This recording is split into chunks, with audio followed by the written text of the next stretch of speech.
சிறகடிக்க ஆசை சீரியலோட upcoming episode என்னென்னு பார்க்கலாம்.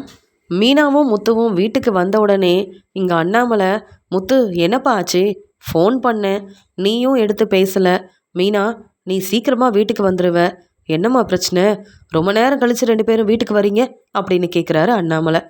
உடனே அங்கே வந்த விஜயாவும், வேற என்னங்க காரணமாக இருக்க போது, வீட்டுக்கு வந்தால் மீனா வீட்டு வேலையை செய்யணும், நான் ஒவ்வொரு வேலையாக சொல்லிகிட்டு இருப்பேன், அதனால் மீனா நேரம் கழித்து வந்தால் வீட்டு வேலையை விஜயாத்தையே பார்த்துப்பாங்கன்னு நினச்சிட்டு இங்கே பொறுப்பே இல்லாமல் 2 பேரும் எங்கே போயிட்டு வராங்கன்னு கூட தெரியல, என்கிட்ட சொல்கிறதும் இல்லை, அதனால் வீட்டு வேலையை நான் பார்க்கணுன்னு மீனா நினைக்கிறா போல், அதான் இவ்வளோ நேரம் கழித்து வரா.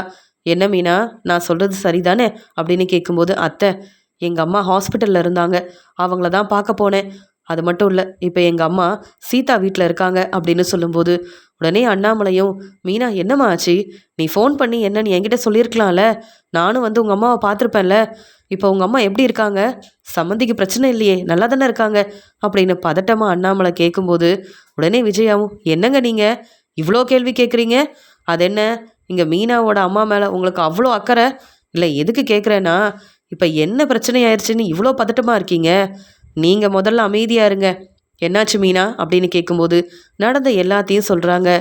அப்போ அந்த அருணால் வந்த பிரச்சனைக்கு தான் இப்படிலாம் நடந்திருக்கா, நல்லா தான் இருக்குது, உன் தங்கச்சியை நல்ல வேலை பார்க்குற மாப்பிள்ளைக்கு கல்யாணம் பண்ணி வைக்கணும்னு நீ ஆசைப்பட்ட, பொறுப்பான வேலை பார்க்குற அருண் இப்போ வேலைக்கு போகாமல் வீட்டில் இருக்காரு, இதெல்லாம் யோசித்து பார்த்து உங்கள் அம்மாவுக்கு இப்படி ஆயிடுச்சு, நல்ல வேலை உங்கள் அம்மாவை நம்ம வீட்டுக்கு கூப்பிட்டு வரல அப்படின்னு சொல்கிறாங்க விஜயா. உடனே மீனாவும், அத்தை என்ன பேசுகிறீங்க அப்படின்னு கேட்குறாங்க.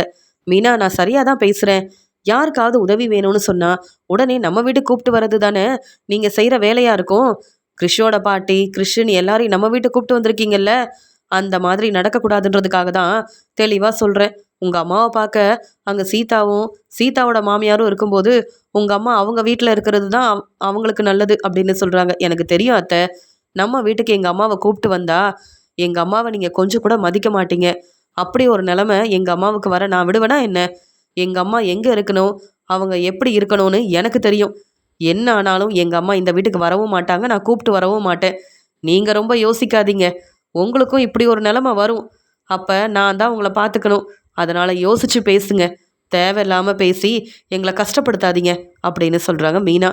இப்போ நான் என்ன பேசிட்டேன், உன் வீட்டில் உள்ள யாரையாவது பற்றி நான் பேசினா மீனா உனக்கு அவ்வளோ கோவம் வருதுல அப்படின்னு சொல்கிறாங்க. ஆமாத்த, எனக்காக சப்போர்ட் பண்ணுறது என் வீட்டில் உள்ளவங்க தானே, அப்புறம் எனக்கு கோவம் வராதா என்ன அப்படின்னு சொல்லிட்டு மீனா உடனே கிச்சனுக்கு போகிறாங்க. விஜயா உடனே முத்துவை பார்த்துட்டு, மீனா தான் அவங்க அம்மாவை பார்க்க போகிறானா, உனக்கு வேறு வேலை இல்லை, நீயும் உன் மாமியார் எப்படி இருக்கிறாங்கன்னு ஹாஸ்பிட்டலில் இருக்கிற வேலையெல்லாம் பார்த்துட்டு அங்கே ஹாஸ்பிட்டல் செலவெல்லாம் கொடுத்துட்டு வீட்டுக்கு வரியா, நீங்கள் 2 பேரும் சொன்னால் கேட்கவே மாட்டீங்க. ஏன் முத்து, இங்கே சீதாவோட கல்யாணத்தை நான் தான் முன்னாடி நின்று நடத்தி வைக்க போகிறேன்னு என் பேச்சை கேட்காம வெளியில் நிறைய கடன் வாங்கினேன், அந்த பணத்தையும் திருப்பி தரலை, சீதாவோட வாழ்க்கை நல்லா இருக்கணும்னு நீ கல்யாணத்தை நடத்தி வைக்கணும்னு நினச்ச, ஆனால் மீனா உனக்கு முன்னாடி உனக்கே தெரியாமல் இங்கே வந்து சீதாவுக்கும் அருணுக்கும் கல்யாணத்தை செஞ்சு வச்சதுனால அங்கே மண்டபத்தில் எல்லார் முன்னாடி நீ தலை குனிஞ்சு நின்னியே, அதெல்லாம் மறந்துட்டியா, ஆனால் அது எல்லாத்தையும் மறந்துட்டு மறுபடியும் சீதாவோட வாழ்க்கை நல்லா இருந்தால் போதும்னு அருண்கிட்ட பிரச்சனைக்கு போக மாட்டேன்னு சீதாவோட வாழ்க்கைக்காக எவ்வளவோ உதவி செஞ்சுருக்க, ஆனால் இப்போ உனக்கு நல்ல பேர் கிடைக்கக்கூடாதுன்னு அருண் வந்து சீதா கிட்ட பேசி இங்கே சீதாவை வந்து மீனாவையும் உன்னையும் கொஞ்சம் கூட மதிக்காமல் அந்த பேச்சு பேசியிருக்கான்னு மீனா சொல்லி நான் எல்லாம் தெரிஞ்சுக்கிட்டேன், மறுபடியும் எதுக்கு அந்த வீட்டில் உள்ளவங்களுக்கு நீ உதவி செய்யணும்னு நினைக்கிற, அவங்களுக்காக எதுக்கு இப்படிலாம் செய்கிற, உன் வேலையை மட்டும் முதல்ல பாரு, மீனா வீட்டில் உள்ளவங்க ரொம்ப புத்திசாலித்தனமாக உதவி வேணும்னா உன்கிட்ட வருவாங்க, ஆனால் பிரச்சனைனா உன்னை தலை குனிய வைப்பாங்க, நம்ம வீட்டில் உள்ளவங்களுக்கு கூட நீ இப்படியெல்லாம் உதவி செய்ய மாட்ட, அதனால் இனியாவது சவாரிக்கு போயிட்டு நல்ல பொறுப்பாக உன் வேலையை பாரு, மீனாவோட வீட்டில் ஏதாவது பிரச்சனைனா நீ கண்டுக்காத, அப்படி இருந்தால் மட்டும்தான் உனக்கும் மீனாவுக்கும் அந்த வீட்டில் கொஞ்சமாவது மதிப்பு மரியாதை கிடைக்கும், நான் சொல்கிறதெல்லாம் புரிஞ்சுக்கிட்டேன்னா உன் வாழ்க்கை நல்லா இருக்கும், இல்லைனா சீதாவுக்கு மறுபடியும் உதவி செய்கிறேன்னு நீ தான் கஷ்டப்படணும் அப்படின்னு சொல்லிட்டு இருக்கும்போது, ஏற்கனவே சீதா கஷ்டப்பட்டுட்டு தான் இருக்கா அப்படின்னு சொல்கிறாங்க முத்து. என்ன சொல்கிறேன்னு கேட்க, ஆமாம், சீதா அங்கே ஹாஸ்பிட்டலில் செய்ய வேண்டிய வேலையெல்லாம் செஞ்சுட்டு அங்கே பணத்தை எடுத்துகிட்டு வரும்போது யாரோ வந்து பணத்தை எடுத்துகிட்டு போயிட்டாங்களாம், அந்த பணத்தை திருப்பி தரணும்னு அங்கே ஹாஸ்பிட்டலில் சீதா கிட்ட நிறைய பிரச்சனை செய்கிறாங்க. சீதா என்ன செய்யணும்னு தெரியாமல் அங்கே நடந்த எல்லாத்தையும் சொல்லிட்டு இருந்ததா நான் தெரிஞ்சுக்கிட்டேன். ஆனால் நான் உதவி செஞ்சாலும் அவங்க என்னை தப்பாக தானே புரிஞ்சுப்பாங்க. அதான் மீனாவை இங்கே கூப்பிட்டு வந்துட்டேன் அப்படின்னு சொல்கிறாரு முத்து. அதானே பார்த்தேன். உனக்கு பிரச்சனை செஞ்சா அவங்க மட்டும் சந்தோஷமாக இருந்துருவாங்களா என்ன? இப்போயாவது புரிஞ்சுக்கோ. சீதா பேசின பேச்சுக்கு தான் இப்படியெல்லாம் நடக்குது. என்ன மீனா, இதெல்லாம் கேட்க எனக்கு ரொம்ப சந்தோஷமாக இருக்குது. என்னதான் இருந்தாலும் உன் தங்கச்சி முத்துவையும் உன்னையும் அந்த பேச்சு பேசியிருக்க கூடாதுல்ல. அதனால தான் இப்படிலாம் நடந்திருக்குன்னு நினைக்கிறேன். இனியாவது அந்த சீதா அமைதியாக இருந்தால் சரி. ஆனால் மீனாவாவது பரவாயில்ல, பொறுமையாக பேசுவா. அந்த சீதாவை பற்றி எனக்கு தெரியுமே. நல்ல வேலை, அந்த சீதா அருண் வீட்டுக்கு தான் அருணை கல்யாணம் பண்ணிக்கிட்டு அருண் வீட்டுக்கு மருமகளாக போயிருக்காங்க. நம்ம வீட்டுக்கெலாம் அப்படி ஒரு மருமக வந்திருந்தா என்னாலலாம் பொறுமையாக இருந்திருக்கவே முடியாது அப்படின்னு சொல்லும்போது, அத்தை, என்னதான் சீதா என்னை அப்படி பேசியிருந்தாலும் சீதா என்னுடைய தங்கச்சி. அவள் கஷ்டப்படுறத பார்த்துட்டு உங்களை மாதிரி நான் சந்தோஷப்பட முடியாது. என்னைக்கா இருந்தாலும் உண்மை என்னன்னு புரிஞ்சுக்கிட்டு சீதா எங்கள் பக்கம் வருவான்னு எனக்கு தெரியும் அத்தை. அதனால் நீங்கள் இப்படிலாம் பேசாதீங்க அத்தை அப்படின்னு சொல்லிடுறாங்க மீனா. என்னங்க இந்த மீனாவும் முத்துவும் இப்படி இருக்காங்க? அவங்கள யாரெல்லாம் மதிக்கலையோ அவங்களுக்கு இப்படி சப்போர்ட் பண்ணுறாங்களே. 2 பேரும் திருந்தவே மாட்டாங்க. எனக்கு என்னவோ சீதா தான் 5 லட்ச ரூபா பணத்தை எடுத்திருப்பா. இவ்வளோ பணம் கிடைக்க கஷ்டம் தானே. சம்பாதிச்சா கூட இவ்வளோ பணத்தை சீதா பார்த்துருக்கவே மாட்டா. அதனால் இது எல்லாமே சீதாவோட வேலையாக தான் இருக்கும். ஏன், அந்த சத்யாவும் இப்படிப்பட்ட வேலையை செஞ்சுருக்கான்ல. ஏன் 1 லட்ச ரூபா பணத்தை சத்யா எடுத்தானா இல்லையா? அதே மாதிரி அந்த வீட்டில் உள்ளவங்கள பற்றி எனக்கு தெரியும். அவங்களுக்கு ஏதாவது கொஞ்சம் பணம் தேவை இருந்தால் எங்கே போய் யார்கிட்ட கடன் வாங்குவாங்க? அதனால தான் இப்படி கிடைச்ச பணத்தை எடுத்துடணும்னு சீதா திட்டம் போட்டிருப்பா. இப்போ வசமாக மாட்டிக்கிட்டா. அந்த பணம் கிடைச்சா தானே மறுபடியும் அந்த வேலைக்கு போக முடியும். இந்த சீதாவுக்கும் மீனா வீட்டில் உள்ளவங்களுக்கும் இதுவும் வேணும் இன்னமும் வேணும். அவங்க இவ்வளோ கஷ்டப்படும் போது கூட இங்கே நம்ம முத்துவை அந்த பேச்சு பேசுகிறாங்கல்ல, அதனால தான் நல்லா அனுபவிக்கிறாங்க அப்படின்னு விஜயா பேசிட்டு போக, உடனே அண்ணாமலையும், மீனா, விஜயா பேசுகிறதெல்லாம் கேட்டுட்டு நீ மனசு வேதனைப்படாதம்மா. என்ன இருந்தாலும் சீதாவும் உன்னையும் முத்துவையும் அருண் பேச்சை கேட்டுக்கிட்டு இப்படிலாம் பேசியிருக்கக்கூடாது. ஆனால் சீதாவுக்கு ஒரு கஷ்டம்னா கண்டிப்பாக நீயும் முத்துவும் உதவி செய்யணும். இங்கே உங்கள் வீட்டில் உள்ளவங்க மேலே உள்ள கோவத்தில் எப்பயும் போல் விஜயா இப்படி பேசிட்டு போகிறா. அதெல்லாம் நீ பெருசாக எடுத்துக்காதம்மா அப்படின்னு சொல்லிட்டு அண்ணாமலையும் அங்கேருந்து வேலை இருக்குன்னு சொல்லிட்டு வெளியில் கிளம்புறாரு. மீனா யோசிக்கிறாங்க, விஜயாத்தை கொஞ்சமாவது என் வீட்டுக்காரர் மேலே அக்கறை இருக்க போய் தானே இங்கே முத்துவுக்கு சப்போர்ட் பண்ணி பேசுகிறாங்க. அது வரைக்கும் சந்தோஷந்தான். ஆனாலும் என் தங்கச்சி கண்டிப்பாக அந்த 5 லட்ச ரூபா பணத்தை எடுத்துருக்கவே மாட்டா. எப்படியாவது அந்த பணத்தை திருப்பி கொடுத்துட்டு சீதா மேலே தப்பே இல்லைன்னு நம்ம உண்மையை நிரூபிக்கணும். அது வரைக்கும் அத்தை என்ன சொன்னாலும் நம்ம பொறுமையாக தான் இருக்கணும், வேறு வழியே இல்லை அப்படின்னு சொல்லிட்டு மீனா யோசிக்கிறாங்க. அருண் பொறுப்பான வேலையில் இருந்தார். அதனால் அவர்கிட்ட நம்ம உதவி கேட்டோம். அருண் இப்போ வேலைக்கே போகாமல் வீட்டில் இருக்கிறதுனால அருண்கிட்ட இந்த பிரச்சனையை சொல்கிறத விட நம்ம போலீஸ்கிட்ட உதவி கேட்டால் தான் பணத்தை கண்டுபிடிக்க முடியும். இங்கே மீனா முத்து மாமான்னு யாருமே நம்மளுக்கு உதவி செய்யவும் வேண்டாம். நாம் ஏன் அவங்கள கஷ்டப்படுத்தணும்? ஏற்கனவே முத்து மாமாவால் அருணுக்கு நிறைய பிரச்சனை வந்திருக்கு.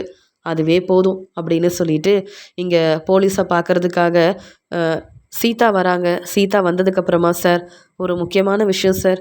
நான் இன்றைக்கி வெளியில் வேலையாக கிளம்பியிருந்தப்ப என் 5 லட்ச ரூபா பணத்தை 2 பேர் எடுத்துகிட்டு போயிட்டாங்க. எவ்வளவோ நான் முயற்சி செஞ்சேன் சார்.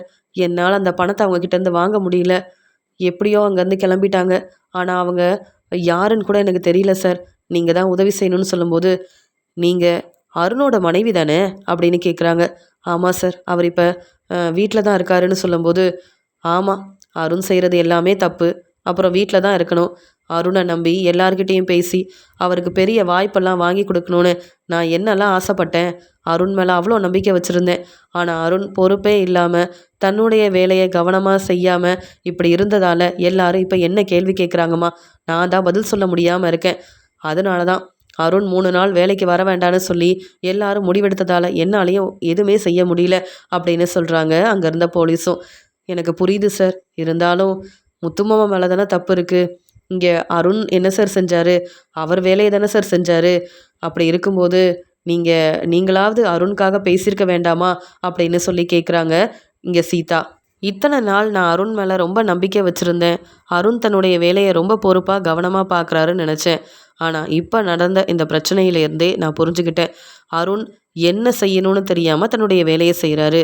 முதல்ல எந்த வேலையை பார்க்கணுன்னு அருணுக்கு தெரியல. ஆனால் புத்திசாலித்தனமாக அந்த பக்கமாக வந்த முத்து அந்த அம்மாவை ஹாஸ்பிட்டலில் சேர்த்து அவங்கள காப்பாற்றிருக்காங்கன்னா நான் முத்துவை தான் பாராட்ட முடியும். அதை விட்டுட்டு அங்கே எத்தனை பேர் இருந்தாங்க இந்த வேலை செஞ்சுட்டு, அவங்க யாருமே அந்த அம்மாவை ஹாஸ்பிட்டலில் சேர்க்கணும், அவங்கள காப்பாற்றணும்னு ஏன் யோசிக்கவே இல்லை?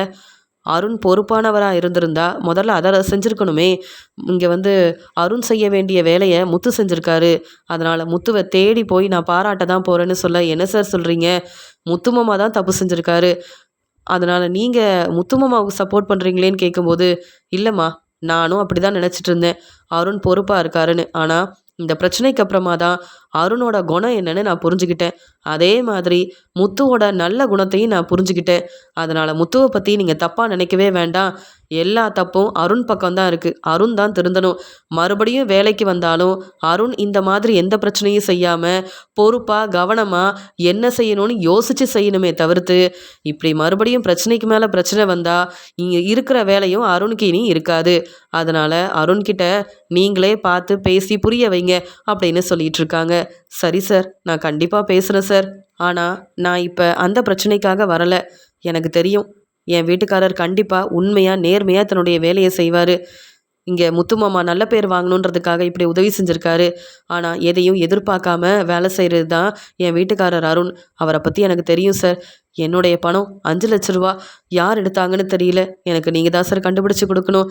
நான் வேலைக்கும் போக முடியாமல் வேலைக்கு வர வேண்டான்னு அவங்க சொன்னதால் ரொம்ப கஷ்டப்படுறது சார். என்னை நம்பி அங்கே அந்த பணத்தை கொடுத்தாங்க. இப்படி வந்து அந்த பணத்தை நான் எடுத்துட்டேன்னு வேற சந்தேகப்படுறாங்க. ஆனால் அந்த பணத்தை யார் எடுத்தாங்க, ஏன் எடுத்தாங்க, எப்படி அவங்களுக்கு இந்த பணம் என்கிட்ட இருக்குன்னு தெரியும்னு எனக்கு ஒன்றுமே புரியல சார்னு சொல்லி அங்கே வந்து அழுதுகிட்டே நடந்த எல்லாத்தையும் சொல்ல, கண்டிப்பாக நாங்கள் உதவி செய்கிறோம், நீங்கள் கவலைப்படாதீங்க, யார் என்னன்னு நாங்கள் கண்டுபிடிச்சிட்டு அப்புறமா நாங்கள் உங்களை கூப்பிடுறோம், உங்கள் பணம் கிடச்சிட்டா உடனே நாங்கள் ஃபோன் பண்ணுறோம் அப்படின்னு சொல்லிட்டு சீதாவை அங்கேருந்து அனுப்புகிறாங்க. சீதா கண்டிப்பாக எனக்கு இவங்க மேலே நம்பிக்கை இருக்குது, எனக்கு உதவி செய்வாங்க அப்படின்ற நம்பிக்கையோடு அங்கேருந்து கிளம்புறாங்க. என்னதான் சீதா மீனாவையும் முத்துவையும் புரிஞ்சுக்கலனாலும் சீதாவுக்கு உதவி செய்யணும்னு முத்துவும் மீனாவும் நினைக்கிறாங்க. அதே மாதிரி சீதாவுக்கு வர வேண்டிய அந்த 5 லட்ச ரூபா பணத்தை கண்டிப்பாக நம்ம கண்டுபிடிச்சு கொடுக்கணும். அந்த பணத்தை யார் எடுத்தாங்கன்ற உண்மை நமக்கு தெரியணும் அப்படின்னு எங்கே அந்த பிரச்சனை நடந்தது, எதுக்காக அந்த ஆளுங்க அங்கே வந்தாங்க அப்படின்னு ஒவ்வொரு உண்மையாக முத்து வந்து கண்டுபிடிக்க ஆரம்பிக்கிறாரு. சீதாவுக்கு தெரிஞ்சா நீங்கள் யார் எனக்கு உதவி செய்யன்னு கேள்வி கேட்பா. இதே நம்ம உண்மையை கண்டுபிடிச்சி பணத்தையும் கொண்டு வந்து கொடுத்தா சீதா கண்டிப்பாக சந்தோஷப்படுவா. நம்மளை சீதா புரிஞ்சுக்க வேண்டாம், ஆனால் நம்ம எப்பயுமே சீதாவுக்கு நல்லது மட்டும்தான் செய்வோன்னு புரிஞ்சுக்கிட்டாலே போதும் அப்படின்னு சொல்லிட்டு முத்து யோசிக்கிறாரு. அதனால் உதவி செய்ய எல்லா முயற்சியவும் எடுக்கிறாரு. இங்கே வித்யா ரோகிணிக்கு ஃபோன் பண்ணுறாங்க. என்ன ரோகிணி, வர வர நீ ஃபோன் பண்ணுறதே இல்லை, எனக்கு கல்யாணம் ஆச்சுன்னு தெரியும்ல அப்படின்னு சொல்லி கேட்க, ஆமாம், கல்யாணம் ஆனதுக்கப்புறமா உனக்கு நிறைய வீட்டில் வேலை இருக்கும், சொந்தக்காரங்க வீட்டுக்கெல்லாம் போவ, அதனால தான் நான் இப்போ ஃபோன் பண்ண வேண்டாம்னு நினச்சேன் வித்யா, நீ ஏன் ஃபோன் பண்ணிட்ட, உன் வாழ்க்கை எப்படி இருக்குது, சந்தோஷமாக இருக்கியா அப்படின்னு கேட்டுட்டு இருக்கும்போது உடனே வித்யா ரோகிணி கிட்ட சொல்கிறாங்க, நான் ரொம்ப சந்தோஷமாக நிம்மதியாக என் வாழ்க்கையை பார்த்துக்கிறேன், அது மட்டும் இல்லை முத்துக்கிட்டேயும் மீனாக்கிட்டேயும் பேசணும்னு நினச்சேன் அப்படின்னு சொல்கிறாங்க. உடனே ரோகிணியும், அப்போ அவங்களுக்கு தானே நீ ஃபோன் பண்ணியிருக்கணும், எனக்கு எதுக்கு ஃபோன் பண்ண அப்படின்னு கேட்குறாங்க. இல்லை ரோகிணி, கோவப்படாத, எனக்கு முத்துவும் மீனாவும் எப்படி முக்கியமோ அதே மாதிரி நீயும் முக்கியம்தான். நான் வந்து புது வீடு வாங்கலான்னு நினைக்கிறேன். எனக்காக இங்கே முருகன் வீடெல்லாம் பார்த்து வச்சுருக்காரு. ஆனால் முத்துவும் மீனாவும் வந்து வீடை பார்த்து நல்லா இருக்கு, இந்த வீடை வாங்கலாம் அப்படின்னு சொல்லிட்டாங்கன்னா, எந்த பிரச்சனையும் இல்லைன்னு முத்து வந்து பார்த்து சொல்லிட்டாருன்னா கண்டிப்பாக அந்த வீடெல்லாம் வாங்கிடலான்னு முருகன் வந்து என்கிட்ட பேசிகிட்டு இருந்தாரு.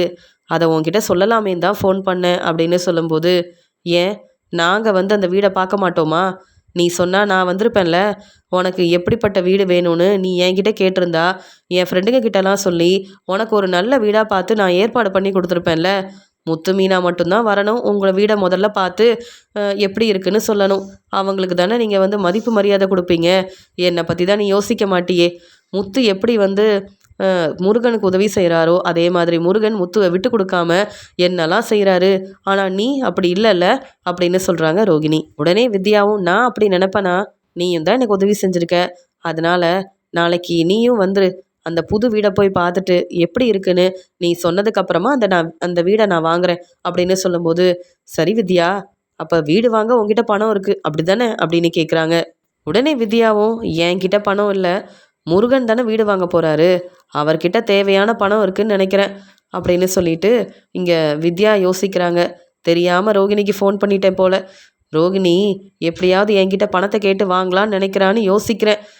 இதே நான் முத்து மீனா கிட்ட சொல்லியிருந்தா ரொம்ப சந்தோஷமாக அவங்க வாழ்த்து சொல்லியிருப்பாங்க, பெருமையாக பேசியிருப்பாங்க. ஆனால் ரோகிணி இந்த ஒரு காரணத்தை வச்சு என்கிட்ட பணம் இருக்கா இல்லையான்னு கேட்டு தெரிஞ்சுக்கணும்னு நினைக்கிறா. ஆனால் ரோகிணி இப்படி செய்வான்னு நான் எதிர்பார்க்கவே இல்லை. மீனா முத்து தான் ரொம்ப நல்லவங்க அப்படின்னு சொல்லி யோசிக்கிறாங்க வித்யா. உடனே வித்யாவும், சரி ரோகிணி, நான் ஃபோனை வைக்கிறேன், நிறைய வேலை இருக்குது, உனக்கு ஃபோன் பண்ண மாதிரியே மீனாவுக்கும் ஃபோன் பண்ணி பேசணும் அப்படின்னு சொல்கிறாங்க. வித்யா, எனக்கு ஒரு உதவி தேவைப்படுதுன்னு சொல்லும்போது, என்ன உதவி? எனக்கு கல்யாணம் ஆயிடுச்சு, முன்னாடி நான் கூட பரவாயில்ல, நான் யாரையும் கேட்க வேண்டாம், இப்போ நீ என்கிட்ட பணம் கேட்டால் கூட முருகனை கேட்காம என்னால் எதுவுமே செய்ய முடியாது. அப்படியே முருகன்கிட்ட ரோகிணிக்காக பணம் வேணும்னு கேட்டா எதுக்கு, என்ன காரணம்னு கேள்விக்கு மேலே கேள்வி கேட்பாரு. அப்புறம் உன்னை பற்றின உண்மையை நான் முருகன்கிட்ட சொல்ல வேண்டியதாயிரும். முருகன் சும்மா இருப்பாரா? உண்மை எல்லாத்தையும் முத்துக்கிட்ட சொல்லிட்டா உன் நிலமை என்ன ஆகுறது? அதனால் நான் உன்ன மாதிரி பொய் சொல்லலாம் மாட்டேன், உண்மையை தானே சொல்லி ஆகணும். முருகன்கிட்ட பொய் சொன்னால் அப்புறம் என் வாழ்க்கை என்ன ஆகுறது? அதனால தான் யோசிக்கிறேன். நீ வேணும்னா மகேஸ்வரி கிட்ட கேட்டுப்பாரு, உனக்கு எந்த உதவியாக இருந்தாலும் மகேஸ்வரி செய்வேன்னு உன்னை விட்டு கொடுக்காம பேசுவாங்கல்ல, அதனால தான் எனக்கு கொஞ்சம் பிரச்சனை வரக்கூடாதுன்னு பார்க்குறேன். சரி ரோகிணி, கொஞ்சம் வேலை இருக்குது, ஃபோனை வைக்கட்டுமா அப்படின்னு மறுபடியும் ரோகிணி பேசுகிறதுக்குள்ள வித்யா இந்த மாதிரி பேசிட்டு ஃபோனை வச்சிடுறாங்க. வர வர வித்யா புத்திசாலித்தனமாக நான் பணம் கேட்டுறக்கூடாதுன்றதுக்காக எப்படியெல்லாம் பேசுகிறா. எனக்கு நிறைய பிரச்சனை இருக்குது, எத்தனை நாள் தான் மகேஸ்வரி வீட்டில் என் அம்மாவும் கிருஷியும் தங்க முடியும்? இங்கே மகேஸ்வரியோட சொந்தக்காரங்க வராங்க, தெரிஞ்சவங்க வராங்கன்னு மகேஸ்வரி சொல்லிக்கிட்டே இருக்கும்போது சீக்கிரமாகவே அம்மாவுக்குன்னு தனியாக ஒரு வீடு பார்க்கணும், அதுக்கு நிறையா பணம் தேவைப்படும், இதெல்லாம் மனோஜ்கிட்ட கேட்க முடியாதுன்னு தான் வித்யா கிட்ட உதவி கேட்கலான்னு நினச்சேன். எப்படியாவது அம்மாவையும் கிருஷியும் மகேஸ்வரி வீட்டில் இருந்து தனியாக வீடு பார்த்து கூப்பிட்டு போயிடலான்னு நினச்சேன். அதுக்காக பணம் வேணும்னு நினச்சதுக்கு வித்யா இப்படி பேசிட்டு ஃபோனை வச்சுட்டாலே அப்படின்னு ரோகிணி யோசிக்கிறாங்க. சீதா தனக்கு அந்த பணம் 5 லட்ச ரூபா வேணும், அந்த பணத்தை யார் எடுத்தாங்கன்ற உண்மையை நீங்கள் கண்டுபிடிக்கணும்னு போலீஸ்கிட்ட அவங்க நடந்த எல்லாத்தையும் சொல்லிட்டு போனதால் அங்கே போலீஸும் அங்கே ஒவ்வொரு இடத்துலையும் போயிட்டு ஒவ்வொருத்தர்கிட்டையும் அந்த பிரச்சனையை பற்றி கேட்டு தெரிஞ்சுக்கிறாங்க. ஆனால் அவங்களால அந்த உண்மையை கண்டுபிடிக்க முடியல. ஆனால் முத்து புத்திசாலித்தனமாக யோசித்து அந்த ஆளுங்க யார், அவங்க ஏன் அந்த பணத்தை எடுத்தாங்க அப்படின்ற எல்லா உண்மையவும் கொஞ்சம் கொஞ்சமாக கண்டுபிடிக்க ஆரம்பிக்கிறாரு. சீதா ரொம்ப பாவம், கஷ்டப்பட்டு நல்லபடியாக படித்து இப்போ அந்த வேலை கிடச்சிருக்குன்னு நிம்மதியாக தன்னுடைய வேலையை பார்த்துட்ருக்க. அதே மாதிரி தான் என் மாமியாரும் என் பசங்க எல்லாரும் படித்து நல்ல வேலைக்கு போகிறாங்க, அவங்க வேலையை பார்க்குறாங்கன்னு சந்தோஷமாக இருக்கும்போது சீதாவுக்கு தன்னுடைய வேலையில் ஒரு பிரச்சனை வந்துருச்சு. இதெல்லாம் பார்த்துட்டு சீதா மட்டும் இல்லை, சீதாவோட அம்மாவும் ரொம்ப மனசு வேதனைப்படுவாங்க. சீதா வீட்டில் உள்ளவங்களுக்கு ஒரு பிரச்சனைனா நான் தானே பொறுப்பாக அந்த பிரச்சனைக்கு ஒரு முற்றுப்புள்ளி வைக்கணும் அப்படின்னு சொல்லிட்டு முத்து அங்கே சீதாவுக்கு அந்த 5 லட்ச ரூபா பணத்தை எப்படியாவது கண்டுபிடிச்சி திருப்பி வாங்கி கொடுக்கணும்னு சொல்லி நல்ல முயற்சி செய்கிறாரு. அந்த சமயம்தான் அங்கே முத்துவுக்கு உண்மை என்னன்னு தெரிய வருது. அந்த ஆளுங்க யார் அப்படின்ற உண்மையை கண்டுபிடிச்சிட்டு அங்கே போலீஸ்கிட்ட முதல்ல உதவி கேட்கலாம். நம்ம தனியாக போனால் ஒன்றும் செய்ய முடியாது. அது மட்டும் இல்லை, நான் தான் உதவி செஞ்சேன்னு சீதாவுக்கு தெரிஞ்சால் கூட சீதா கண்டிப்பாக அந்த உதவியை ஏற்றுக்கவே மாட்டா. இதே போலீஸ் அந்த பணத்தை கண்டுபிடிச்சாங்கன்னு தெரிஞ்சா சீதா ரொம்ப சந்தோஷப்படுவாள்ல அப்படின்னு அந்த ஆளுங்களை போலீஸ்கிட்ட முத்து மாட்டி விட்டுடுறாரு. உடனே முத்து சொல்கிறாரு, சார், சீதா வேறு யாரும் இல்லை சார், இங்கே என் மனைவி மீனாவோட தங்கச்சி தான். எங்களுக்குள்ளே கொஞ்சம் பிரச்சனை இருந்தாலும் சீதாவுக்கு நான் உதவி செய்யணும்னு நினைக்கிறேன். நான் தான் இந்த ஆளுங்களை உங்ககிட்ட மாட்டி விட்டேன், நான் தான் உண்மையை கண்டுபிடிச்சேன்னு கூட நீங்கள் சீதா கிட்ட சொல்ல வேண்டாம். ஆனால் இந்த பிரச்சனைக்கு யார் காரணன்ற உண்மையை நீங்கள் கண்டுபிடிச்சி அவங்கள நீங்கள் சும்மா விடக்கூடாது சார். எப்படியாவது சீதாவுக்கு அந்த 5 லட்ச ரூபா பணத்தையும் நீங்கள் திருப்பி வாங்கி கொடுக்கணும் சார் அப்படின்னு முத்து பெரிய உதவி செய்ய, பரவாயில்ல, முத்து எல்லாருக்கும் உதவி செய்கிறாரு. இங்கே நாம் கண்டுபிடிக்க வேண்டிய உண்மையை கண்டுபிடிச்சது மட்டும் இல்லாமல் இந்த ஆளுங்க தான் பணத்தை எடுத்தாங்கன்ற உண்மையை சொல்லி இப்படி வசமாக மாட்டி விட்டுட்டாரு. அதனால தான் சீதாவுக்கு நம்மளால் உதவி செய்ய முடிஞ்சுது அப்படின்னு அங்கே இருந்த போலீஸும் முத்துவை பாராட்டி பேச முத்து ரொம்பவே சந்தோஷப்படுறாரு. அந்த சமயம் அங்கே அருணோட ஃப்ரெண்டு வராரு. உடனே அந்த சாரும் அருணோட ஃப்ரெண்டு கிட்ட, ஆமாம் அருண் எப்போ வந்து வேலைக்கு சேர்றாரு அப்படின்னு கேட்கும்போது, அருண் நாளைக்கு வந்துருவார் சார் அப்படின்னு சொல்லும்போது, அப்போ அருண் கிட்ட நீங்கள் பேசிட்டு தான் இருக்கீங்களான்னு கேட்கும்போது, ஆமாம் சார் அப்பப்போ பேசுவேன். அருண் ரொம்ப பாவம். நான் எந்த தப்பும் செய்யலை, எனக்கு இப்படி ஒரு பிரச்சனை வந்துருச்சுன்னு அருண் ரொம்பவே மனசு வேதனைப்பட்டு பேசிட்டு இருந்தான் சார் அப்படின்னு சொல்லும்போது, அந்த ஆளுங்க 2 பேரும் நிற்கிறத அருணோட ஃப்ரெண்டு கவனிக்கிறாரு. நீங்களா? இங்கே எப்படி நீங்க அப்படின்னு கேட்கும்போது, என்ன உங்களுக்கு இவங்க யாருன்னு தெரியுமான்னு கேட்கும்போது, சார் இவங்க நிறைய பிரச்சனை செய்வாங்க சார். அது மட்டும் இல்லை, இவங்க அருண் கிட்ட பேசிட்டு இருக்கிறத நான் பார்த்தேன். ஆமாம் உங்களுக்கு இங்கே என்ன வேலை, என்ன செஞ்சீங்க அப்படின்னு கேட்கும்போது, உடனே அங்கே இருந்த சாரும், அப்போ அருண் சொல்லி அந்த பணத்தை எடுத்திருப்பாங்களா என்ன? அருண் வந்து ஏதாவது பிரச்சனை செய்யணும், நல்ல பேர் வாங்கணும்னு நினச்சிக்கிட்டே இருக்கிறவர் தானே. நல்ல பேர் வாங்குறதுக்கு அருண் என்ன வேணாலும் செய்வார் அப்படின்னு சொல்லிட்டு அந்த ஆளுங்களை கூப்பிட்டு அங்கே போலீஸ் வந்து, உண்மையை சொல்கிறீங்களா இல்லையா, நீங்கள் வெளியில் வரவே முடியாது, பெரிய பிரச்சனையாயிரும். அந்த பணத்தை யார்கிட்ட கொடுத்தீங்க, என்ன செஞ்சீங்க, அந்த பணத்தை எதுக்காக சீதா கிட்டேருந்து யாருக்கும் தெரியாமல் எடுத்துகிட்டு போனீங்க, உண்மையை சொல்லுங்கன்னு கேள்வி கேட்க, சார் என்ன சார் நீங்கள் என்ன மாட்டி விட்டுட்டீங்களேன்னு சொல்லிட்டு, அருண் தான் சார் இப்படி செய்ய சொன்னாருன்னு போலீஸ் முன்னாடி அவங்க அருணை பற்றி சொல்லிடுறாங்க. உடனே அருணோட ஃப்ரெண்டும், சார் நான் அப்போவே சந்தேகப்பட்டேன், இந்த அருணுக்கு வேறு வேலையே இல்லை சார், இப்படி ஏதாவது பிரச்சனை செஞ்சுட்டு இந்த பிரச்சனைக்கு காரணமே முத்துதான்னு முத்துவை மாட்டி விடக்கூட அருண் வந்து இப்படி ஒரு வேலையை செஞ்சுருப்பான் சார். நல்ல வேலை முத்து புத்திசாலித்தனமாக இந்த ஆளுங்க தான் பிரச்சனைக்கு காரணன்ற உண்மையை கண்டுபிடிச்சதுனால இப்போ இவங்களே உண்மையை சொல்லிட்டாங்க. என்னதான் இருந்தாலும் அருண் என்னுடைய ஃப்ரெண்டு தான், அதுக்குன்னு அருண் என்ன தப்பு செஞ்சாலும் நான் சரின்னு சொல்ல முடியாதுல்ல சார். ஆனால் அருண் பேசுகிற எல்லாத்தையுமே இங்கே சீதா ரொம்ப நம்புகிறாங்க. அதனால தான் முத்துவையும் மீனாவையும் சீதா வந்து தேவையில்லாமல் பேசிட்டதா கூட நான் வந்து கேள்விப்பட்டேன். அருண் நடந்த எல்லாத்தையும் என்கிட்ட சொன்னப்போ நான் புரிஞ்சுக்கிட்டேன் சார், அருணோட எண்ணம் என்னன்னு. அருண் செய்கிறது எல்லாமே தப்பு அப்படின்னு அருணை பற்றி அருணோட ஃப்ரெண்டு சொன்னதை கேட்டுட்டு அங்கேருந்து சாருக்கு ரொம்பவே கோவம் வருது. அப்போ தான் முத்துவுக்கு தெளிவாக புரியுது, என்ன சொல்ல வரீங்க, இந்த பிரச்சனைக்கு காரணம் அருணா அப்படின்னு சொல்லிட்டு முத்துவுக்கு தெரிய வர, உடனே அந்த ஆளுங்களும், ஆமாம் சார் அருண் தான் கொஞ்சம் பணம் கொடுத்து சீதா இப்போ பணத்தை எடுத்துகிட்டு போகிறாங்க, நீங்கள் அவங்கக்கிட்ட இருந்து அந்த 5 லட்ச ரூபா பணத்தை அவங்களுக்கே தெரியாமல் எடுத்துகிட்டு வந்துடுங்க, அந்த பணத்தை என்கிட்ட கொடுங்க, அது மட்டும் இல்லை நீங்கள் கேட்ட பணத்தை நான் தருவேன், ஆனால் என்ன நீங்கள் மாட்டி விட்டுறக்கூடாது, ஏற்கனவே நான் வீட்டில் இருக்கேன், இந்த பிரச்சனையெல்லாம் தெரிஞ்சால் எனக்கு நிறைய வேலையில் பிரச்சனை வரும், ஆனால் நீங்கள் அப்படி மாட்டிக்கிட்டாலும் இல்லை கொஞ்ச நாள் கழித்து முத்து தான் இந்த மாதிரி ஒரு வேலையை செய்ய சொன்னார் அப்படின்னு போலீஸ்கிட்ட முத்துவை மாட்டி விடணும்னு எங்களுக்கு இப்படி ஒரு யோசனை சொன்னது அருண் தான் சார். நான் என்ன செய்ய முடியும், நாங்கள் வந்து அருண் சாருக்கு இந்த மாதிரி நிறைய வேலையெல்லாம் செஞ்சு கொடுத்துருக்கோம், அருண் சார் சொன்னால் நாங்கள் என்ன வேணாலும் செய்வோம், எங்கள் மேலே அருணுக்கு நம்பிக்கை இருக்குது, அருண் மேலே எங்களுக்கு நம்பிக்கை இருக்குது அப்படின்னு சொல்லி அந்த ஆளுங்க போலீஸ் முன்னாடி நடந்த எல்லாத்தையும் தெளிவாக சொல்ல, அருணோட உண்மையான குணம் அங்கே இருந்த எல்லாருக்குமே புரிய வருது. உடனே முத்துவும், பார்த்தீங்களா சார், நான் எந்த தப்புமே செய்யலைனாலும் நான் தான் தப்பு செஞ்சேன்னு அருண் எப்படியெல்லாம் திட்டம் போடுறாருன்னு, இப்படிலாம் நடக்கும்னு நான் எதிர்பார்க்கவே இல்லை சார்.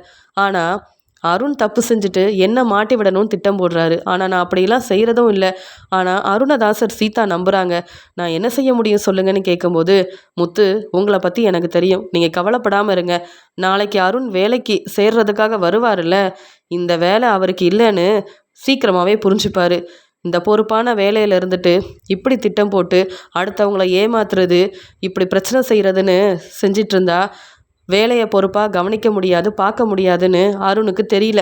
அதனால் முத்து மேலே உள்ள கோபத்தில் என்ன வேணாலும் பிரச்சனை செய்யலான்னு நினச்சிட்டு இருக்காருல்ல, இப்போ உண்மை என்னென்னு எனக்கு தெரிய வந்துருச்சு. 3 நாள் வீட்டில் இருக்கும்போதே அருண் இப்படி யோசிக்கிறாருன்னா மறுபடியும் வேலைக்கு வந்தால் அவர் என்னென்ன பிரச்சனை செய்ய மாட்டார். அருண் இந்த பொறுப்பான வேலையில் இருந்தால் தானே இந்த மாதிரி யோசிப்பார், எல்லாரும் அருணை நம்புவாங்க. இந்த வேலையே இல்லைன்னா இந்த வேலையோட அருமை பெருமை என்னன்னு அருணுக்கு புரிய வரும்ல. பொறுப்பான வேலை கிடச்சிருக்குன்னு நல்லபடியாக அந்த வேலையை பார்க்காம இப்படி முத்து மேலே உள்ள கோவத்தில் ஒவ்வொரு பிரச்சனையாக செஞ்சு சீதா கிட்ட நல்ல பேர் வாங்கணும், எல்லாரும் முத்துவை தப்பாக நினைக்கணும், முத்துவுக்கு பிரச்சனை வரணும், முத்துவுக்கு நல்ல பேர் கிடைக்கக்கூடாது, யாரும் முத்துவை பாராட்டி பேசக்கூடாதுன்னு இப்படி ஒரு எண்ணத்தில் அருண் இந்த மாதிரி வேலையெல்லாம் செய்ய ஆரம்பிச்சிட்டாருன்னு தெளிவாக தெரிஞ்சதுக்கப்புறமா இனி அருண் இந்த வேலையில் இருக்கவே கூடாதுன்னு நான் எல்லார்கிட்டேயும் பேசி சீக்கிரமாகவே ஒரு நல்ல முடிவாக எடுக்க போகிறேன் அப்படின்னு சொல்ல, உடனே முத்துவும், சார் தப்பாக நினைக்காதீங்க சார், அருண் இப்படி செஞ்சதெல்லாம் நினச்சி எனக்கு கூட அருண் மேலே ரொம்ப கோபம் வருது, உடனே அருணை கூப்பிட்டு வந்து கேள்வி கேட்கணும்னு தோணுது, இருந்தாலும் அருண் வந்து நல்ல பொறுப்பான வேலையில் இருக்கிறதா சீதா ரொம்ப சந்தோஷமாக சொல்லிட்டு இருப்பாங்க. என்னவோ என்னதான் சார் அருணுக்கு பிடிக்காது, ஆனால் சீதாவை நல்லா தான் பார்த்துக்கிறாரு. இந்த பிரச்சனையை பெருசாக்க வேண்டாம் சார், பரவாயில்ல இதை அப்படியே விட்டுறலாமே, நானே தப்பு செஞ்சுதான் இருக்கட்டும் சார் அப்படின்னு சொல்லும்போது, முத்து உங்கள் நல்ல மனசு என்னன்னு எனக்கு தெரியும். நீங்கள் இந்த அருண் செஞ்ச வேலை சீதாவுக்கு தெரிய வேண்டாம்னு நினைக்கிறீங்க. ஆனால் அவர் எப்படிப்பட்டவர், அருணோட குணம் என்னன்னு சீதாவுக்கு தெரியாமல் இருந்தால் இப்படி. அதனால் அருணோட ஃப்ரெண்டு தெளிவாக எங்களுக்கு உண்மையை சொன்னதுனால தான் இப்போ அருணை பற்றின உண்மை எனக்கு தெரிய வந்தது. இவங்கக்கிட்ட அப்பப்போ அருண் ஃபோனில் பேசுகிறது, இவங்கக்கிட்ட உதவி கேட்குறதுன்னு அருண் செய்கிறது எல்லாமே தப்பு தானே. அதனால் சீதாவை வர சொல்லி நான் பேச தான் போகிறேன். முத்து, இந்த பிரச்சனைக்கு உங்களுக்கும் எந்த சம்மந்தமும் இல்லைன்னு தெளிவாக நான் வந்து எல்லாருக்கும் புரிய வைக்கிறேன். கவலைப்படாதீங்க முத்து. சொல்லப்போனால் நீங்கள் செஞ்ச இந்த வேலைக்கு நான் தான் உங்களை பாராட்டணும் அப்படின்னு முத்துவை புகழ்ந்து பாராட்டி பேச, உடனே முத்துவும் சந்தோஷப்பட்டாலும் மறுபடியும் இந்த அருண் இப்படி ஒரு வேலையை செஞ்சு வசமாக மாட்டிக்கிட்டாரே, இந்த பிரச்சனைக்கெல்லாம் கண்டிப்பாக நான் காரணம் இல்லைன்னு இங்கே இருக்கிற எல்லாரும் புரிஞ்சுக்கிட்டாங்க, அது வரைக்கும் போதும் அப்படின்னு சொல்லிட்டு முத்து அங்கேருந்து கிளம்புறாரு. முத்து வீட்டுக்கு வந்த உடனே இதெல்லாம் எப்படி நான் மீனா கிட்ட சொல்ல முடியும், மீனா என்னை புரிஞ்சிக்க மாட்டாளே அப்படின்னு சொல்லிட்டு அமைதியாகவே இருக்காரு. இங்கே சீதாவுக்கு உண்மை தெரிய வந்ததுக்கு அப்புறமா மீனாவும் என்னன்னு கேட்டு தெரிஞ்சுக்கிட்டோன்னு சொல்லிட்டு முத்து அமைதியாக இருக்க, அங்கே வந்த மீனாவும் என்னங்க ஆச்சு, உண்மையை கண்டுபிடிச்சிட்டிங்களா அப்படின்னு கேட்கும்போது, சீக்கிரமாக உண்மை என்னன்னு உனக்கு தெரிய வரும். சரி நீ சாப்பிட்டியா, எப்போ பார்த்தாலும் வேலையை பார்த்துக்கிட்டே இருக்காத. ஆமாம் டெக்கரேஷன் ஆர்டர் இருக்கா, உனக்கு ஏதாவது நான் உதவி செய்யணுமான்னு முத்து கேள்வி கேட்க, அதெல்லாம் ஒன்றும் வேண்டாங்க, சீதாவை பற்றி தான் யோசனை பண்ணிகிட்டு இருந்தேன்னு சொல்லும்போது, சீதாவை பற்றி யோசிக்க அருண் உங்கள் அம்மா இங்கே வந்து அருணோட அம்மான்னு எல்லாரும் இருக்காங்க, ஆனால் நமக்கு அப்படி யாருமே இல்லை. நாம தான் நம்ம வேலையை பார்த்து முன்னேறணும் மீனா. நம்ம வேலையை பார்க்காம இங்கே சீதாவை பற்றியோ இல்லை உங்கள் அம்மாவை பற்றியோ யோசித்து என்ன பிரயோஜனம் இருக்குது. உங்கள் அம்மாவை நம்ம வீட்டுக்கு கூப்பிட்டு வரக்கூடாது, நீயும் உங்கள் அம்மாவை பார்த்துக்க கூடாதுன்னு சீதா பேசும்போது எனக்கு எவ்வளோ மனசு வேதனையாக இருந்ததுன்னு எனக்கு தான் தெரியும். ஆனால் எதையும் பெருசாக எடுத்துக்காம நான் இவ்வளோ பொறுமையாக இருக்கேன்னா அதுக்கு காரணம் மீனா நீ மட்டும்தான். நீ என் கூட இருக்கிறதுனால தான் எனக்கு எல்லாமே நல்லபடியாக நடக்குது. சந்தோஷமாக என் வாழ்க்கையை நான் பார்த்துட்ருக்கேன். உனக்காக நான் என்ன வேணாலும் செய்வேன், நீ கவலைப்படாமல் இரு மீனா அப்படின்னு மீனா வந்து அங்கே ஃப்ரூட் பொக்கே பிஸ்னஸ் செய்கிறதெல்லாம் பார்த்துட்டு இங்கே முத்துவும் மீனாவுக்கு உதவி செய்கிறாரு. மீனா யோசிக்கிறாங்க, பரவாயில்ல என் வீட்டுக்காரர் எனக்காக இவ்வளோ உதவி செய்கிறாரே, முத்துவோட நல்ல மனசை நான் புரிஞ்சுக்கிட்டேன்னு சொல்லிட்டு மீனா சந்தோஷப்படுறாங்க. அடுத்த நாள் ரொம்ப சந்தோஷமாக மறுபடியும் நான் வேலையில் சேர போகிறேன்னு வீட்டில் உள்ள எல்லார்கிட்டையும் சொல்லிட்டு இங்கே கிளம்பி வராரு அருண். அருணை பார்த்த உடனே அங்கே இருந்த சாரும், வாங்க அருண் அப்படின்னு சொல்லி கூப்பிடும்போது, சார் என்னை பற்றி புரிஞ்சுக்கிட்டீங்களே சார், என் வேலையில் நான் பொறுப்பாக தான் சார் இருந்தேன், ஆனால் எனக்கு மட்டும் ஏன் தான் பிரச்சனைக்கு மேலே பிரச்சனை வருதோ தெரியல சார் அப்படின்னு சொல்கிறாங்க அருண். உடனே அந்த சாரும், நான் நல்லா புரிஞ்சுக்கிட்டேன் அருண், உங்கள் மேலே ரொம்ப நம்பிக்கை வச்சுருந்தேன், ஆனால் இப்போ தான் உங்களுடைய உண்மையான குணம் என்னன்னு புரிஞ்சுக்கிட்டேன். 3 நாள் நீங்கள் வீட்டில் இருந்தீங்களே, என்னென்ன வேலை செஞ்சுருக்கீங்கன்னு கேட்கும்போது, இல்லை சார் நல்லா ரெஸ்ட் எடுத்தேன், மறுபடியும் என்னுடைய வேலையை இன்னும் எவ்வளோ பொறுப்பாக செய்யலான்னு நல்ல தெளிவாக யோசிச்சுட்டு தான் சார் வந்திருக்கேன்.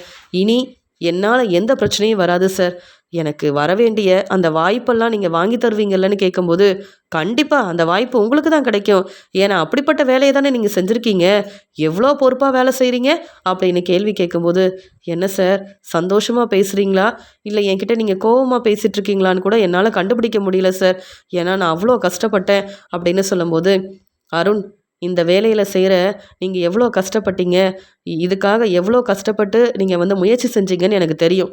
மறுபடியும் மறுபடியும் முத்துவை தலகுனிய வைக்கணும்னு, முத்துவை போலீஸ்கிட்ட மாட்டி விடணும்னு திட்டம் போடுறதெல்லாம் தப்புன்னு உங்களுக்கு தெரியாதா அப்படின்னு பேச ஆரம்பிக்க, சார் என்ன சொல்கிறீங்கன்னு கேட்கும்போது, சீதாவோட பணத்தை யார் எடுத்தாங்க, அவங்கள அந்த பணத்தை எடுக்க சொன்னது யாருன்னு அந்த உண்மையை நான் சொல்லட்டுமா அப்படின்னு சொல்லிட்டு அந்த ஆளுங்களை வர சொல்லுங்கன்னு சொல்லும்போது, இங்கே அருண் அனுப்பின அந்த ஆளுங்க வந்து நிற்க, சார் என்ன சார் இப்படி எங்களை மாட்டி விட்டுட்டீங்க, நீங்கள் தானே சார் உங்கள் மனைவி சீதா பணத்தை எடுத்துகிட்டு போகிறாங்க, அந்த பணத்தை யாருக்கும் தெரியாமல் எடுத்துகிட்டு வாங்கன்னு சொன்னீங்க, உங்ககிட்ட அந்த பணத்தை கொடுத்துட்டோம்ல, அந்த பணத்தை நீங்கள் கொண்டு வந்தீங்களா சார், எங்களை வந்து கேள்விக்கு மேலே கேள்வி கேட்குறாங்க சார், வேறு வழி இல்லாமல் நீங்கள் தான் இதெல்லாம் செய்ய சொன்னீங்கன்னு நாங்கள் உண்மையை சொல்லிட்டோம் சார் அப்படின்னு அந்த ஆளுங்க பதட்டமாக இங்கே அருண் முன்னாடி உண்மையை சொல்ல, அருண் தலை குனிஞ்சு நிற்கிறாரு, திருன்னு முழிக்கிறாரு. இன்னைக்கு தான் மறுபடியும் வேலைக்கு சேர வந்தேன், அதுக்குள்ளே இப்படி ஒரு பிரச்சனையா, என்ன மாட்டி விட்டுட்டாங்களே, நான் இப்படிலாம் நடக்கணும்னு எதிர்பார்க்கவே இல்லையே, முத்துவுக்கு பிரச்சனை வரும்னு பார்த்தா அந்த பிரச்சனை எனக்குள்ள வந்து நிற்குது அப்படின்னு சொல்லிட்டு யோசிக்கிறாரு அருண். அந்த சமயம் அங்கே போலீஸ் வந்து சீதாக்கு ஃபோன் பண்ணுறாங்க. உடனே வாங்க, உங்கள் பணம் கிடச்சிருச்சு. பணத்தை யார் எடுத்தாங்க, எதுக்காக இப்படிலாம் செஞ்சாங்கன்ற உண்மையவும் நாங்கள் கண்டுபிடிச்சிட்டோம் அப்படின்னு சீதாவை வர சொல்கிறாங்க. அங்கே வந்து பார்த்தா சீதா வந்து அருணை பார்த்த உடனே, என்ன அருண், இன்னைக்கு நீங்கள் வேலைக்கு சேர்ந்துட்டீங்க, ரொம்ப சந்தோஷமாக இருக்குன்னு சொல்லும்போது, ஆமாம் சீதா அப்படின்னு மெதுவாக சொல்ல, யார் அந்த பணத்தை எடுத்தாங்கன்னு சீதா நீங்கள் கேட்டுக்கிட்டே இருந்தீங்கல்ல, இவங்க 2 பேரும் அந்த பணத்தை எடுத்தாங்க தான். ஆனால் அவங்கள அந்த பணத்தை எடுக்க சொன்னது வேற யாரும் இல்லை, அருண் தான். உங்கள் வீட்டுக்காரர் அருண் தான். ஏன்னா முத்துவை மாட்டி விடுறதுக்காக அருண் வீட்டில் இருக்கும்போதே இப்படி ஒரு திட்டம் போட்டிருக்காரு. இந்த ஆளுங்களை இங்கே கூப்பிட்டு வந்ததும் இங்கே வந்து முத்து தான், உண்மையை கண்டுபிடிச்சதும் முத்து தான்.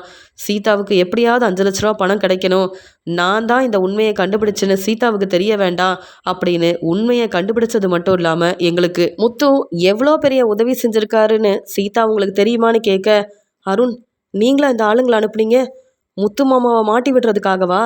எல்லாரும் முத்து மாமாவை தப்பாக நினைக்கணும், அவர் தான் ஆளுங்களை அனுப்பி பணத்தை எடுக்க வச்சாங்கன்னு நீங்கள் அவரை வந்து தலகுனியை வைக்கணுன்றதுக்காக இப்படி ஒரு வேலை செஞ்சீங்களா? ஆனால் முத்து மாமா உண்மையை கண்டுபிடிச்சிட்டாரா? ஏன் அருண் இப்படி செஞ்சீங்க? எதுக்காக இப்படி செஞ்சீங்க? எப்போ பார்த்தாலும் முத்து மாமா மேலே கோபமாக இருந்தீங்க. போனா போதுன்னு பொறுமையாக இருந்தேன். நீங்கள் சொல்கிற எல்லாத்தையும் நான் நம்பினேன். ஆனால் இப்போ உங்கள் மேலே தான் தப்பு இருக்கா? நான் அப்போ இத்தனை நாள் முத்துமாமாவையும் மீனா அக்காவையும் வந்து அந்த பேச்சு பேசினேனே, அப்போ உங்களை நம்பி நான் ஏமாந்து போய் தான் நின்றுருக்கேனா அப்படின்னு சொல்லி, சார் நீங்கள் சொல்கிறதெல்லாம் உண்மையானு கேட்க, மறுபடியும் நடந்த உண்மை எல்லாத்தையும் சீதா கிட்ட சொல்லும்போது தெளிவாக சீதா புரிஞ்சுக்கிறாங்க. முத்துமாமா நமக்கு எப்பயுமே நல்லது மட்டும்தான் செய்கிறாரு. ஆனால் பிரச்சனை செஞ்சு முத்துவை மாட்டி விட்டு அதன் மூலமாக சந்தோஷமாக இருக்கணும்னு நினச்சது இந்த அருண் தான். 3 நாள் வேலை இல்லாமல் வீட்டில் இருந்தப்போ கூட அப்போ முத்துமாமாவுக்கு என்ன பிரச்சனை செய்யலான்னு யோசனை பண்ணிகிட்டு இருந்திருக்காரு. இதெல்லாம் தெரியாமல் அருண் ரொம்பவே மனசு வேதனையோடு இருக்காரு. அதுக்கெல்லாம் காரணம் முத்துமாமா தானே. மீனாக்கா கிட்ட அந்த பேச்சு பேசினேனே, இப்போவே முத்துமாமா கிட்டேயும் மீனாக்கா கிட்டேயும் நான் மன்னிப்பு கேட்கணும். அதே மாதிரி இந்த அருண் எனக்கு வேண்டவே வேண்டாம், அருணை கல்யாணம் பண்ணது என்னுடைய தப்பு தானு, நான் ஒரு நல்ல முடிவெடுத்தா நல்லா இருக்கும் போல அப்படின்னு சொல்லிட்டு இருக்கும்போதே, அருண், நாங்கள் உண்மையை கண்டுபிடிச்சிட்டோம், அந்த பணம் எங்கே அப்படின்னு கேட்க, சார் என்கிட்ட தான் இருக்குது சார், நான் சீதா கிட்ட கொடுத்துட்றேன் சார், சீதா அந்த பணத்தை கொடுத்துட்றேன், நீ கோவப்படாதன்னு சொல்லும்போது, அமைதியாக இருங்க அருண், பணத்தை எடுத்து நீங்களே வச்சுக்கிட்டு இப்போ அந்த பணத்தை யார் எடுத்தாங்கன்னு தெரியலன்னு என்னென்னவோ பேசுனீங்கல்ல. ஆனால் உங்ககிட்ட உதவி கேட்கக்கூடாதுன்றதுக்காக தான் நான் வந்து போலீஸ்கிட்ட உதவி கேட்டேன். அவங்க உண்மையை கண்டுபிடிப்பாங்கன்னு நினச்சேன். ஆனால் முத்துமாமா உதவி செஞ்சதால் இப்போ உண்மை என்னன்னு எனக்கு தெரிய வந்துருச்சு. நீங்கள் பேசவே பேசாதீங்க அருண், உங்கள் மேலே எனக்கு அவ்வளோ கோபம் வருது. செய்கிற தப்பெல்லாம் செஞ்சுட்டு ஒன்றுமே தெரியாத மாதிரி நடித்து ஏமாத்துறீங்களான்னு கேட்க, சீதா அந்த பணத்தை நான் திருப்பி தந்துடுறேன், என்னை மன்னிச்சிருன்னு சொல்கிறாங்க. நான் எதுக்காக அருண் உங்களை மன்னிக்கணும்? நான் உங்களை மன்னிக்கிற வேலையாக செஞ்சு வச்சுருக்கீங்க.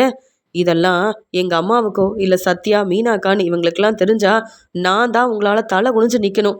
இன்னைக்கு தான் வேலைக்கு வந்தீங்க, அதுக்குள்ளே இப்படி வசமாக மாட்டிக்கிட்டீங்கல்ல. நீங்கள் தப்பு செஞ்சதால தான் இப்போ தலை குனிஞ்சு நிற்கிறீங்க. அந்த பணத்தை திருப்பி தாங்க, இல்லை அப்புறம் நான் என்ன முடிவெடுப்பேன்னு எனக்கே தெரியாது அருண், இதுக்கு மேலே நீங்கள் பேசாதீங்கன்னு சொல்ல, உடனே அருண் தலை குனிஞ்சு நிற்க, உடனே அங்கே இருந்த சாரும், அருண், நீங்கள் செஞ்சது எல்லாமே பெரிய தப்பு. சீதா ஏற்கனவே உண்மையை கண்டுபிடிச்சி கொடுங்கன்னு எங்ககிட்ட வந்து உதவி கேட்டதால் நீங்கள் இப்போ வசமாக மாட்டிக்கிட்டீங்க. இந்த வேலையில் இனி நீங்கள் இருக்க முடியாது. இந்த வேலையிலேருந்து நாங்களே உங்களை வந்து நீங்கள் வேலை செய்ய வேண்டாம் அப்படின்னு சொல்லி முடிவெடுத்துட்டோம். அதே மாதிரி நீங்கள் வெளியிலையும் வர முடியாது. நாங்கள் உங்ககிட்ட நிறையா கேள்வி கேட்க வேண்டியது இருக்குது. இனி இந்த வேலை உங்களுக்கு கிடையாது. அதை நீங்கள் புரிஞ்சுக்கிட்டு என்கிட்ட மன்னிப்பு கேட்க வேண்டாம். நீங்கள் செஞ்சது எவ்வளோ பெரிய தப்புன்னு உங்களுக்கு நாங்கள் புரிய வைக்கிறோம்.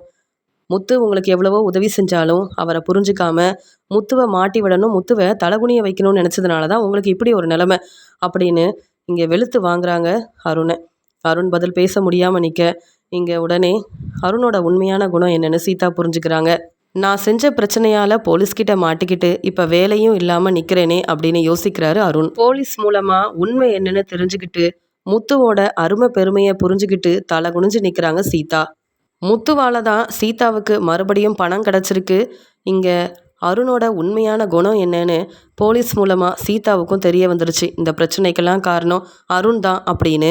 மீனாவுக்கு உண்மை தெரிய வந்ததால் அருணுக்கு இதுவும் வேணும் இன்னமும் வேணும்னு அருண் மேலே கோவப்பட்டாலும் முத்துவை நினச்சி சந்தோஷப்படுறாங்க. அதே மாதிரி முத்து புத்திசாலித்தனமாக உண்மையை கண்டுபிடிச்சி சீதாவுக்கு உண்மை என்னன்னு புரிய வச்சதால இங்கே முத்துவை நினச்சி ரொம்ப சந்தோஷப்படுற மீனா முத்துவை பாராட்டி பேச, உடனே முத்துவும் இது எல்லாத்துக்கும் காரணம் நீதான் மீனா, உனக்காக தான் இந்த உண்மையை கண்டுபிடிச்சேன், சீதாவுக்கும் உதவி செஞ்சேன் அப்படின்னு முத்து ரொம்ப சந்தோஷமாக சொன்னதை கேட்டுட்டு இங்கே மீனாவும் சந்தோஷப்படுறாங்க.